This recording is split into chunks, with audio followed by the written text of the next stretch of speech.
Olá, seja bem-vindo ao canal Vinhos de Bicicleta. Eu sou o sommelier Rodrigo Ferraz e hoje eu vou te contar 3 verdades sobre os vinhos naturebas. Vinhos naturebas, o que são, de onde vêm, como se reproduzem? Na verdade, galera, por que eu comecei o episódio assim? Porque ainda não se tem uma legislação firmada aqui no Brasil para vinho natureba ou vinho natural, né? Para o termo vinho natural. Na França já existe ali um início de legislação, então assim, eu acho que é algo que em pouco tempo vai se tornar mundial, né? Vão existir algumas regras e normas para o que significa, o que representa o vinho natural. Aqui no Brasil ainda não tem. O que se tem hoje? Um senso comum, né? Uma convenção de mercado para chamar assim os vinhos e vinhateiros que estão no lado mais consciente da indústria, né? Que tem um lado consciente, inclusive, com relação à terra, com relação à produção do vinho e até com relação às pessoas envolvidas, tanto quem produz como quem consome esse tipo de vinho. Lógico, entram aí vários tipos, várias verdades, vários estilos diferentes e processos diferentes de vinificação e eu vou te contar hoje 3 que são comuns a todos eles. Então seriam algumas verdades que são presentes nos vinhos naturebas. Vamos para a primeira delas então. Não a rotulagem restritiva. O que eu quero dizer com isso? Na verdade, os vinhos naturebas, eles não podem ser simplesmente colocados dentro de uma caixinha, né? Até os vinhateiros de vinhos naturais não gostam disso, né, geralmente. Como não existe uma legislação, a gente tem que encontrar alguns processos que são comuns de existirem na produção desses vinhos, citando aqui alguns deles.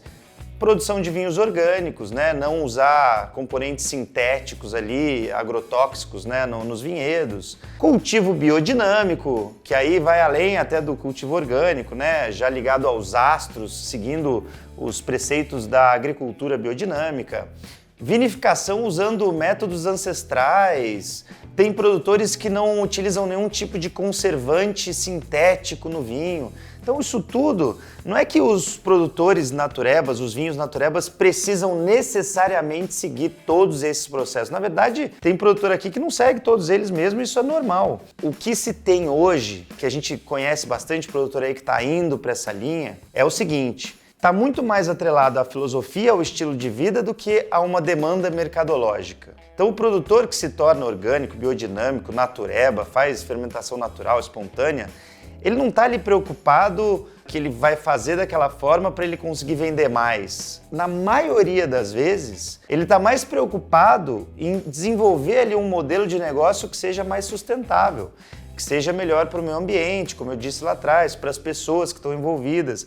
Então é lógico que ainda não se tem produções em larga escala sendo natureba, né? Não tem isso ainda, mas não se engane, tá? Porque esse não é um mercado pequeno, não.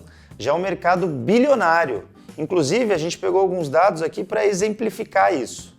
Segundo o Instituto Transparency Market Research, o mercado de vinhos orgânicos atingiu 11 bilhões de dólares no mundo em 2020. E a expectativa é que essa cifra chegue a 30 bilhões de dólares até 2030. Então, olha só, é lógico, estou falando só de vinho orgânico aí, não é necessariamente vinho natural, tá? Mas já é muito representativo, né? Porque é um caminho natural para chegar num vinho natural, você fazer ali uma agricultura orgânica.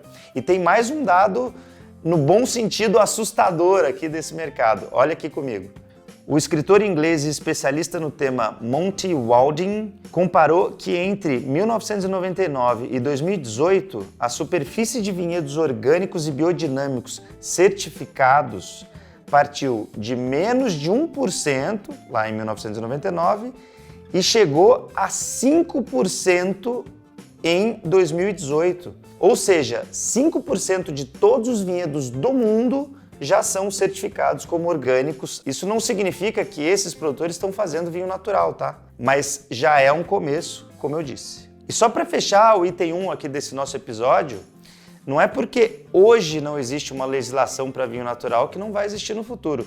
Tanto que, à medida que esse mercado for crescendo e essas cifras, como eu mencionei, forem aumentando, é algo até normal que comecem a existir as regras e leis e legislações para os vinhos naturais espalhados aí ao redor do mundo, tá? Eu acho que isso daí é algo que realmente vai acontecer em um futuro muito breve. Agora vamos para a nossa verdade número 2, leveduras autóctones. Essas são as heroínas dos vinhateiros naturebas. Por quê? Eu vou te explicar. Vamos pegar, assim, esquecendo agora os naturebas, como que se faz normalmente, tá? Como que a indústria do vinho, em sua maioria, faz hoje. Ela não usa a levedura que está ali no vinhedo, natural ali, que vem direto do campo, não. Muito pelo contrário. Eles evitam esse tipo de levedura por conta de não previsibilidade, né? Você não sabe exatamente como vai acontecer a fermentação se você só deixar as leveduras naturais agirem. Então, o que a indústria do vinho hoje faz? Trabalha com levedura selecionada, levedura testada, onde há previsibilidade no processo de fermentação. Então o produtor sabe exatamente o que vai acontecer quando ele induz a fermentação com essas leveduras previamente selecionadas em um ambiente asséptico. E aí o que acontece com aquelas leveduras e bactérias que vieram lá do vinhedo? Nesse caso elas são aniquiladas quando entra em ação o SO2. Então é isso que acontece normalmente na indústria do vinho. Em contrapartida, os produtores naturebas gostam de usar a levedura autóctone ali, a nativa do seu microambiente, né? Tanto aquelas que estão no vinhedo dele, onde ele colheu os frutos, até aquelas que estão presentes na própria adega, porque tem que pensar que uma adega onde ocorre a vinificação é um microambiente cheio de levedura, de bactéria nativa daquele local. E aí cada vinho sai diferente, né? Porque se você vai vinificar no seu quarto aí, vamos supor, no seu quarto aí que você mora hoje, tem leveduras que vivem aí com você há muito tempo, leveduras e bactérias. Já na casa de outra pessoa, são outras leveduras com outras bactérias. Então é esse microambiente que vai dar o tom naquela vinificação, né? Principalmente dos naturebas que fazem a fermentação espontânea, usando essas leveduras selvagens, né? Essas leveduras nativas do seu ambiente. É óbvio, isso pode gerar alguns problemas eventuais, tá? Às vezes um vinho ali que fica com excesso de acidez volátil por causa justamente dessa não previsibilidade da fermentação. Mas uma coisa a gente não pode negar, fazendo a vinificação dessa forma, cada vinho vai ter uma identidade muito própria. Então pode ser a mesma uva, do mesmo país, da mesma região, mas cada vinho vai sair diferente do outro. E isso é uma coisa muito especial do mundo dos vinhos naturais, né?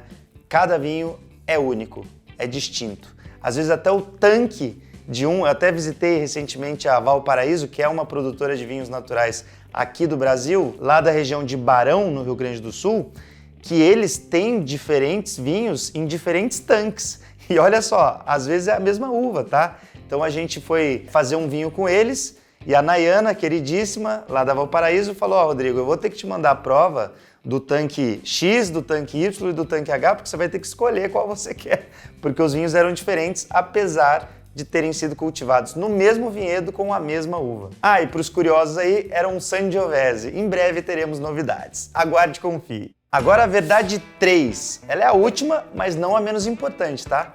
Mínima intervenção humana. Isso é um mote, vamos dizer assim, para os vinhateiros de vinhos naturais. O que isso quer dizer na prática? No vinhedo, na maioria das vezes, eles vão usar soluções naturais para deter possíveis pragas e deixar ali o seu sistema de cultivo ali bastante saudável, né? Então, vou te dizer aqui um exemplo, forração verde. Isso eu acabei de ver lá do sul também. Eles colocam outros tipos de plantas ali para conviver com o vinhedo que vão interferir na oxigenação do solo e até na aderência de nitrogênio, né? Na adesão de nitrogênio.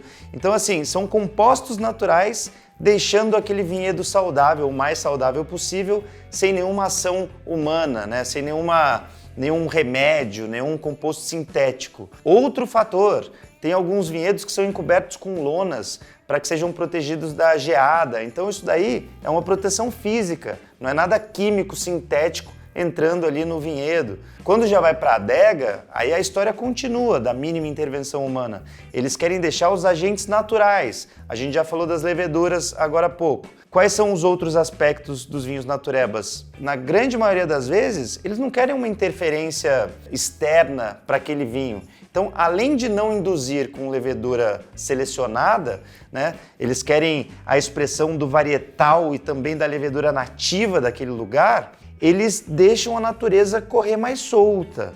Então, a expressão varietal ali do fruto fica muito evidente. E aí, em alguns casos, não faz muito sentido o vinho ir para a madeira, né? Porque a madeira iria mascarar algum aspecto do varietal, né? Mascarar algum aspecto natural do fruto. É muito comum você encontrar vinhos naturais que não tem passagem por madeira, indo muito nessa linha mesmo, sabe? De deixar a fruta ser o principal ator daquele vinho, sem nenhuma maquiagem. Bom, então, por fim, né, para resumir esse papo todo, a gente ainda não tem a legislação, mas a gente tem esses atributos, esses fatores aí que a gente encontra normalmente nos vinhos e vinhateiros naturebas, né? Esses que eu acabei de falar para você. E olha só, eu sinceramente acho que apesar desse movimento ter nascido como um movimento de resistência agrícola ali, eu não acho que é uma moda só, não. Eu acho que a gente tem que encarar esse movimento como uma tendência global e provavelmente a gente vai encontrar cada vez mais disso no mercado, sabe? Eu acho que os números crescentes, as cifras crescentes estão aí para comprovar. Então eu acredito que, sendo uma tendência global, isso aí é uma grande alternativa de amadurecimento da indústria mundial do vinho e até dos consumidores do vinho, né? Eu acho que ainda tem muito pano para manga para essa história aí, a gente vai ver muito desenvolvimento dos vinhos naturebas ao longo dos próximos anos. Muito obrigado para você que curtiu o episódio até aqui. Queria deixar um agradecimento especial aqui para os amigos do vinho, Didu Russo e Marcel Milwa, dois queridões, escreveram artigos muito interessantes sobre os vinhos naturebas e me ajudaram a compor esse conteúdo de hoje. Deixa o seu like aí se você gostou, compartilhe esse vídeo com a galera porque esse assunto eu acho muito pertinente para o futuro da indústria do vinho. E se você ainda não é inscrito no canal Vinhos de Bicicleta, se inscreve aí, cara. Essa comunidade só cresce, tá uma coisa linda. Valeu, cheers! Tô sem a taça hoje, né? Cheers!